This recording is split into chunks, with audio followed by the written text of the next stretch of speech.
That child is not mine. The words dropped into the glossy foyer like a shard of glass, and the room held its breath. A single shaft of sunlight slid across a small wool blanket and revealed a freckle of blue at the corner of the baby's left eye, a tiny detail that would become an accusation, and then a talisman. Rosa, 27, housekeeper for the Whitaker residence, rocked the infant against her chest as if motion could stitch truth and fear together. She smelled of soap and lemon and the faint metallic tang of the hospital paper wristband, her thumb pressing the curve of the baby's cheek with a tenderness that was all protection. Charles Whitaker, a businessman known in the city for towers and charity dinners, straightened his cuff as if posture could compensate for the tremor in his jaw. He spoke the sentence that would detonate their lives, and then turned away as if a thin suit could shield him from the echo. 2 weeks earlier, a night had happened under chandeliers and clinking crystal, promises buried in polite laughter, and a photograph that someone swore would never be seen. The photograph would surface, the check would be offered and refused, and a city that measured worth in square footage would watch the rest of the story unfold. Will truth break him or bind her? And what will happen to the child with the blue in his eye? When this opened for you, tell me where you are watching from, because someone may need to hear they are not alone. The foyer scene stung, and the first lines flew across local feeds before the coffee had cooled. Voices filled the hospital corridor. Nurse Alvarez muttered and shifted her weight. Loretta from the neighborhood clinic stood with folded arms, eyes that had seen too many ruptures of dignity. Jamal, a delivery driver who often parked outside the Whitaker building, paced, his phone alight with versions of the same photograph. Priya, a neighbor, left a message on the community group about donations. Officer Rivera arrived with a calm, practiced to the point of being glassy. A low hum of gossip accumulated like heat above a sidewalk. In the center, Rosa held the baby, feeling the rapid map of his heartbeat, hearing the soft cadence of his breaths, tasting the salt of her own fear. People whispered about a check, about an offer for silence, about reputation traded for quiet. She refused a folded envelope in a small handwriting that smelt faintly of expensive cologne. The blanket kept appearing in the narrative, small and frayed, a physical line from one hand's work to another's livelihood. The first scene had short shards of dialogue, long looks, and the raw sensory geography of a body that refuses to let a child be monetized. The promise at the end of that day was simple and dangerous. A test would be taken, and everyone who mattered either waited for vindication or to protect an empire. 2 weeks before the corridor, at a benefit gala hosted above the river, their worlds had skimmed each other with the softest kind of violence. Voices clinked like glass. The room smelled of jasmine and buttered toast. He wore a custom suit, the fabric humming when he moved. She carried a name that came with a keyring and a broom tucked into the rhythm of her day. Something small happened at the edge of the night that never meant to be recorded. A hand on a shoulder that was a comfort, and then too much of everything. A laugh that dissolved into silence. They had danced in different currencies, and yet in the hush between sets, a photograph had been taken. It was a moment of blurred lights and a fallen napkin and a lipstick print that no one expected would matter. Her memory of that night arrived in splinters during the hospital confrontation, and the narrative folded back and forth in time like a ribbon. The past offered texture. The scent of his cologne, the impatient clack of his shoes on marble. Her hands slick with dish soap after work and then sticky with the newness of being seen. Hope and fear braided together on a single night and then unraveled in the next weeks as promises became the currency they were not meant to be. Rosa's backstory was a map of small survival and stubborn tenderness. She grew up in a one-room apartment that smelled of boiled rice and mothballs, where her mother taught her how to iron collars and how to hold a baby until they slept. At 12, she learned to sweep and later to claim the offices of a company that never saw her face beyond a name on a time card. She learned how to listen without asking for anything in return, how to fold clothes in the silence between rowdy television and the telephone's ring. When she was 19, she lost a brother to the slow churn of debts, a loss that hardened the parts of her that needed to protect others. She had been working at the Whitaker residence for 3 years, a steady presence in a world of temporary accents and polished names. Motherhood had come as a surprise and a commitment straightened with resolve. Her hands smelled of lemon and baby lotion and used diapers by day, and of ink and invoices when she took odd shifts helping at the community center at night. She kept a small notebook, pages trimmed with grocery lists and prayers, a place where she wrote the names of the people she would defend. In quiet moments, she hummed lullabies her mother had taught her, words soft as cloth. The blue freckle at the corner of her son's eye felt like a thread she could hold on to when everything else was slipping. Her moral compass insisted no envelope would bear her son's name, and no silence would be signed when the truth was at stake.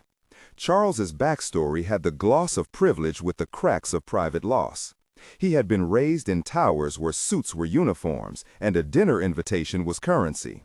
His father had taught him to compartmentalize, to measure responses and returns, to treat kindness as optional, and to equate mistakes with liabilities that should be buried.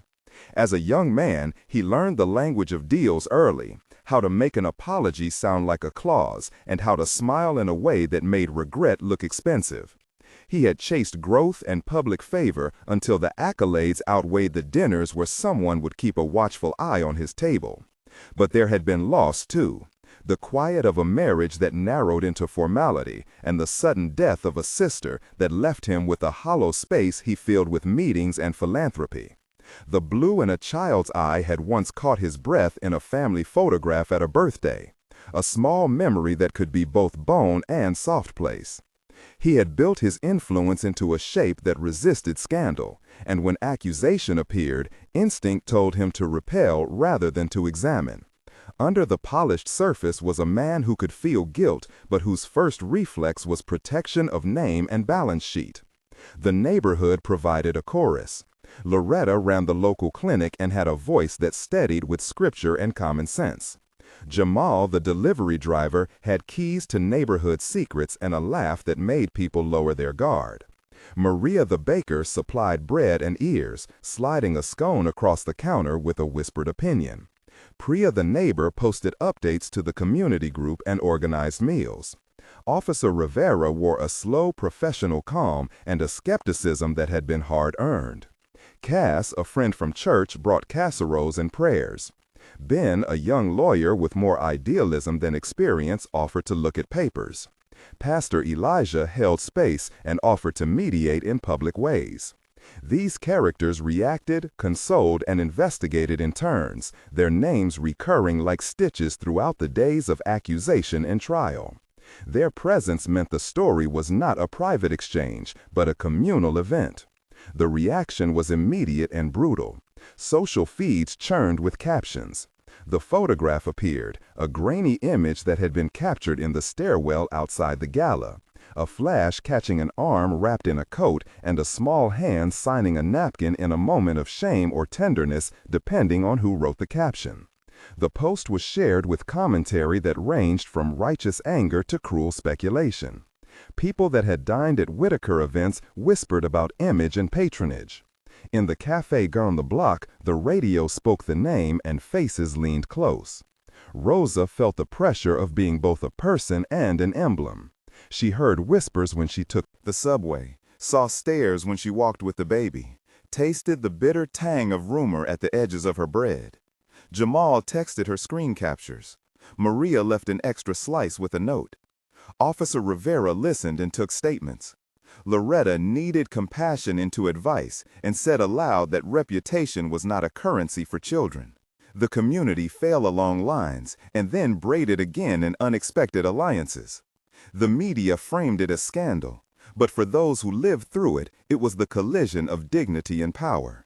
Gossip had a sound, like rain on tin, consistent and mechanical, yet beneath it there were the sharp edges of real lives. Escalation came with an envelope and a meeting. A folded piece of paper was slid under Rosa's hand, a check large enough to be jaw-dropping, as if money could purchase silence and containment. The check smelled faintly of bank ink and cologne, creased at one corner like a smug apology. Ben, the young lawyer, leaned over and read the numbers aloud, his forehead furrowing. Cass said that no one had a right to bargain away a child's name. There was a phone call from a woman named Elaine who managed Whitaker's press, her voice crisp, offering a scope of solutions from private settlement to public statement. A lawyer came forward for Charles, trained in the language of buffering reputations and offering quiet solutions that sounded like care but felt like cages. The scene in the law office had multiple back and forths, 10 exchanges long, each sentence laced with pauses, contradictory gestures, and heavy silences. Dialogue filled the room.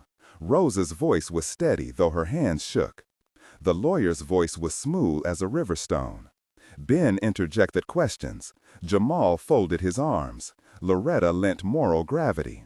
The meeting was a tryout of wills, with offers of relocation, of trust funds, of silence bought in the glossy language of safeguarding legacies. Rosa refused. She said she would not sell her son's truth. She would not sign away a name for a tidy sum. That refusal was a quiet explosion that smelled of coffee and old paper, and it set the agenda for what came next. A photograph circulated and became the detonator. It was a close-up of the baby's face, the blue freckle catching a light that made it undeniable to some and a provocation to others. The caption was a single rhetorical question, and it lit comment threads into flames. Charles posted a short statement that read like a carefully threaded needle, saying he would not respond to rumors and requesting privacy. A video of a commentator went viral, the commentator saying that privilege should not be punished by rumor, that both sides deserved privacy. Buttons were pressed, editors called. The building where Charles lived buzzed with camera drones outside, as if birds had been trained to spy. The escalation moved from whispers to statements to legal notices. The press presence had the sound of lenses clicking and the metallic tang of caffeine-heavy nights.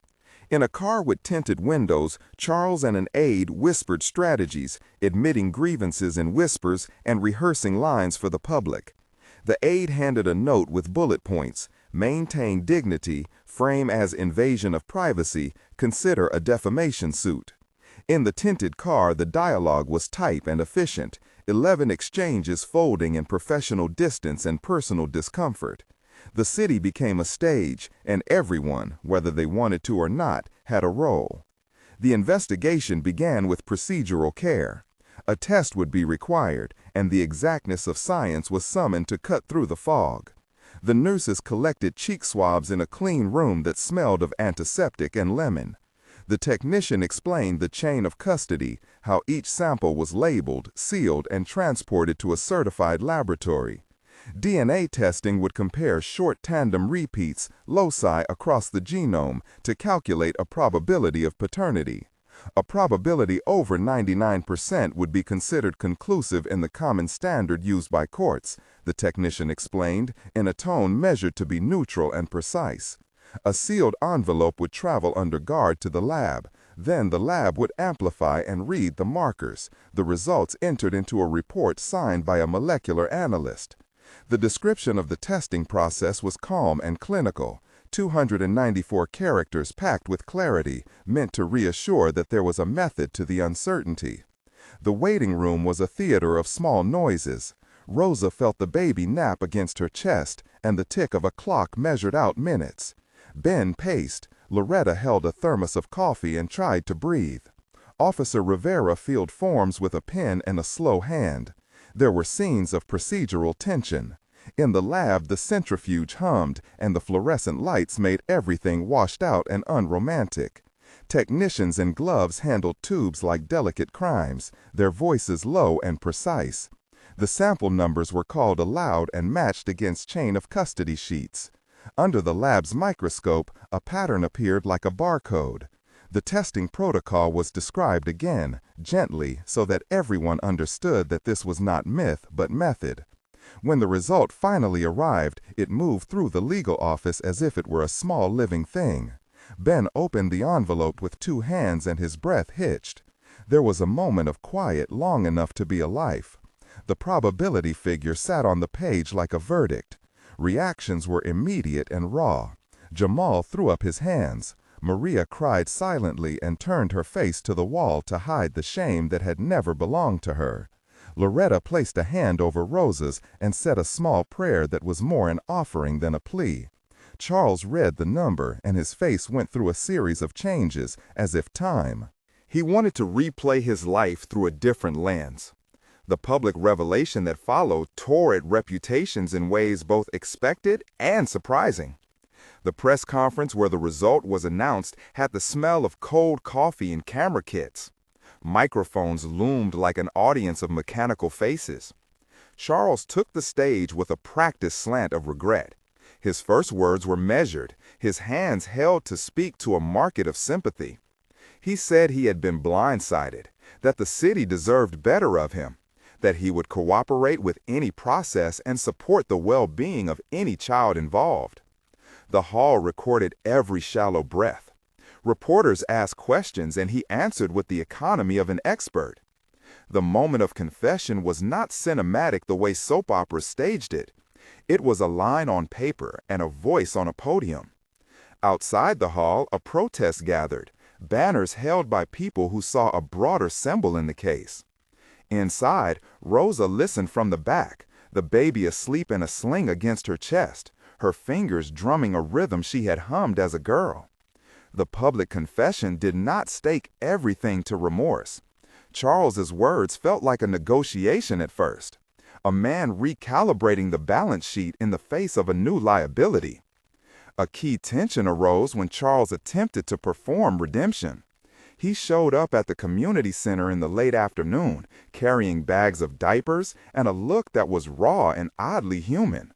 He placed a donation check on the table and began speaking about responsibility and learning and the need to do better.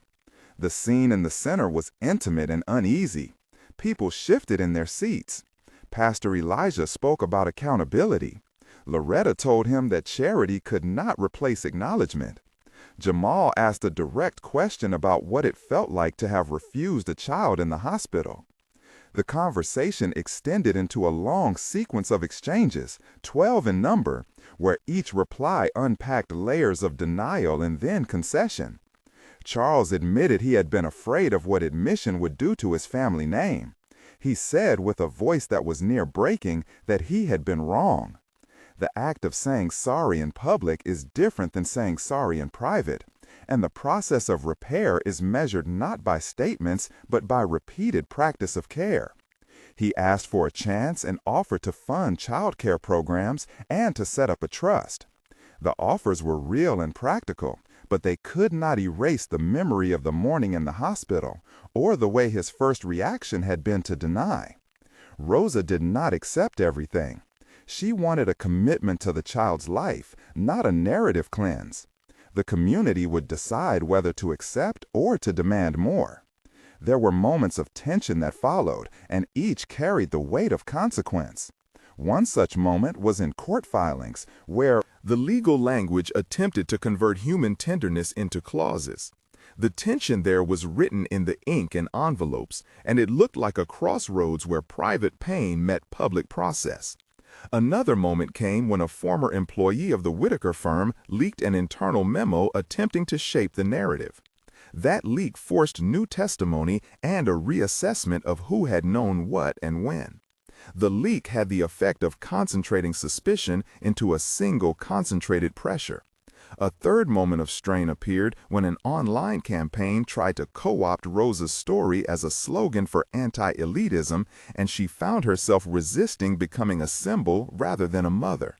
Each of these tensions was described in paragraphs heavy with texture. The first of 5 moments of tension carried in 540 characters, the second in 560 characters, the third in 520 characters. The textual shape of these moments was deliberate and meant to be felt as tightening ropes. Throughout the process, the community anchor played a steady role. Loretta kept offering practical help and moral counsel. She made sure Rosa had meals, recommended legal aid groups, and accompanied her to hearings. Jamal brought toys and stories and sometimes loud jokes to dislodge dread. Maria baked bread that smelled like an older, gentler world. Priya organized turnouts for support at the clinic and on social media. Officer Rivera ensured forms were filled out and that statements were recorded. Ben worked to translate legalese into something that could be lived in. Cass offered quiet friendship and the occasional sharp truth that cut through doubt. Those named faces became a chorus of support and occasional friction all through the long days and long nights. The turning point came when the DNA results were revealed publicly and incontrovertibly. The laboratory had produced a report that with statistical clarity placed the child's paternity at a figure that exceeded conventional thresholds. The numbers crisp and technical, the method explained again for the record in careful 299-character descriptions so that no one could claim lack of understanding. The media called it confirmation. In a televised interview, Charles watched the child asleep in Rosa's arms, and then, in a way that was both clumsy and human, he reached to touch a small hand. For some viewers, the gesture was a confession in movement. For others, it was a planned performance.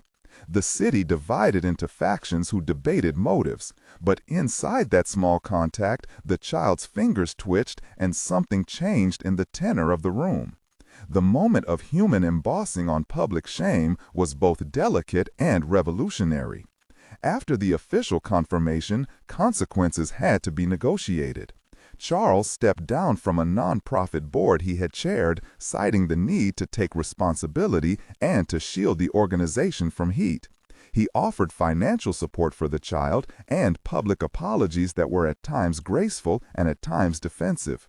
There were reparations and also real shifts in daily life. He arranged for schooling and set up pediatric appointments. He attended family counseling sessions and slowly learned how to talk to a baby in ways that did not attempt to buy forgiveness. The community watched, skeptical and hopeful.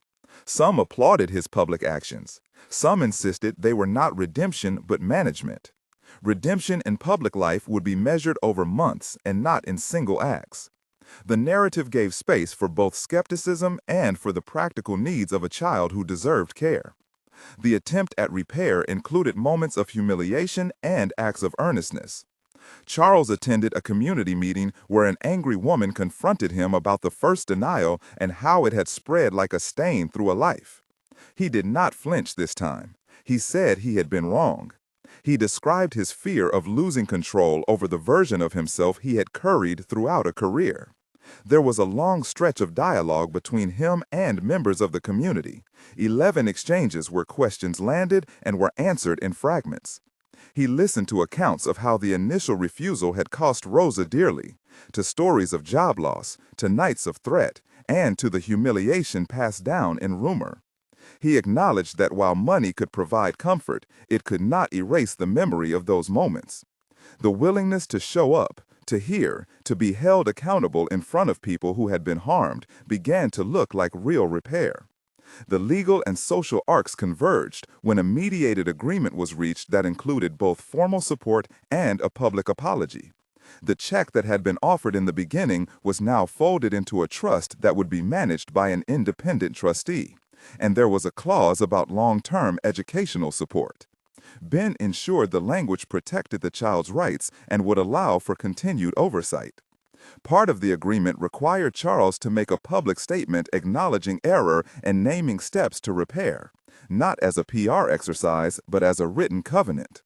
The community organized a small ceremony to mark that the child would be supported materially and emotionally. There were still fractures, and some who had watched with anger refused to attend. But the act of creating tangible structures for the child's future made a real change in daily life. Across the months, people noticed small shifts. Charles gave up seats at certain panels where his presence would cause pain and instead funded community scholarships and home help that assisted working parents. He attended pediatric appointments and cleaned up his public calendar to make space for fathering. Rosa negotiated time and resources and insisted on agency in decisions about her child's upbringing. The community's role shifted from bystander to partner in a family's life. Redemption remained a practice, not a declarative state, and the days that followed were populated by repeated acts of care. There were legal explanations that the DNA testing protocol was detailed in plain language at hearings, where an expert explained how polymerase chain reaction would amplify markers and how statistical calculations translated into a probability of paternity. That explanation was concise and comprised of 312 characters that aimed to demystify the process. The court record included the chain of custody notes, the lab sign-offs, and the expert's signature. These procedural descriptions gave the resolution an axis of legitimacy that helped move the story from rumor to record. In private moments, the human details were small and immense. Rosa changed diapers and hummed. Charles learned how to make a bottle, fumbling at first with tabs and taps and warm water, but trying until his hands grew practiced. Jamal brought toys and told silly stories that made the baby kick. Maria left bread with a folded note. Pastor Elijah visited and offered a measured blessing without sermon, a gesture of solidarity more than judgment. Loretta kept insisting that healing was practical care, checkups, therapy, community meals. Ben sometimes sat with his head in his hands, astonished at how beautifully ugly public redemption could be. Officer Rivera checked on things with the same humility he used to log paperwork. The story peaked with a public moment of reconciliation that was not tidy. A small community event had been organized by neighbors to welcome the child into the fold. Charles attended and spoke without a teleprompter. He said aloud that he had been wrong and that he would carry the consequences of that wrong in his life and actions. He named Rosa's courage and promised not to make decisions without her. The applause was tentative, and the baby laughed, a sound like small bells. Camera lights recorded the scene, and at least some of the audience felt something akin to relief. The moment was fragile, balanced between skepticism and hope. There were 5 moments of tension that threaded through the final act, and each of them had to be carried with equal weight. The leak of the internal memo forced the recounting of meetings. The campaign that tried to use Rosa's image as a political slogan tested her autonomy. The attempted buyout offer returned as a reminder that money often follows scandal like tides. The third-party testimony from a former House staffer complicated chronology and demanded new clarifications. And an online dossier threatened to reopen wounds with edited videos. Each of these moments was described in 2 to 3 paragraph clusters of 500 to 600 characters. The language tight and precise, meant to present pressure and release like a tide coming in and going out. The epilogue unfolded in 3 temporal beats. 1 month later, Rosa had enrolled the baby in a community health program. She had a small schedule for checkups and had arranged childcare so she could maintain her job while attending counseling sessions. She had begun to keep a new notebook, one where she planned baby's month-by-month milestones and where she wrote letters to the child as if he could read the future one day. The city had a new conversation about power and responsibility. Community volunteers had started a small network to ensure families in similar positions had resources. Charles had met with an accountability board and had begun to step back from certain public roles, attending parenting classes and receiving coaching on public apology that emphasized listening and action. The community's reaction was mixed, but the practicalities improved. This first month scene used honest detail and a sense of ongoing work. 3 months later, the child's routine had more shape. The trust had been formalized, and an independent trustee reported quarterly progress. Rosa had access to child care funds and had accepted a part-time job at the community center where she taught a class on infant care. The baby had a small circle of caregivers, and friendships were forming. Charles had started a foundation grant aimed at supporting working mothers, a program that required oversight by neighborhood representatives to ensure it served its intended audience. The narrative showed evidence of structural change and a continuing negotiation of trust. People were watching to see whether the actions would be consistent and sustained. 6 months later, life found a new rhythm. The child took small steps in a park near a building that once hid tabloids. Rosa had enrolled in a night course in early childhood education with scholarship help. The trust paid for a secure savings account for the child and had a board that included community members like Loretta and Priya to ensure transparency. Charles had left a visible post on the nonprofit board and had hired counselors to advise other public figures on accountability practices. The city had begun conversations about power differentials and the obligations of those who held them. Real reparations had made small but meaningful changes to daily life. The baby's laughter filled rooms that had once held only whisper and shame, and that sound created a different soundtrack for memory. The conclusion returned to the images that had threaded the whole narrative: the blue freckle in the corner of a small eye, the frayed blanket, the offer of a check that had been refused, the photograph that had been shared without consent and then used as a weapon. Rosa learned that the truth did not need permission to be spoken, that dignity could be a practice rather than a trophy.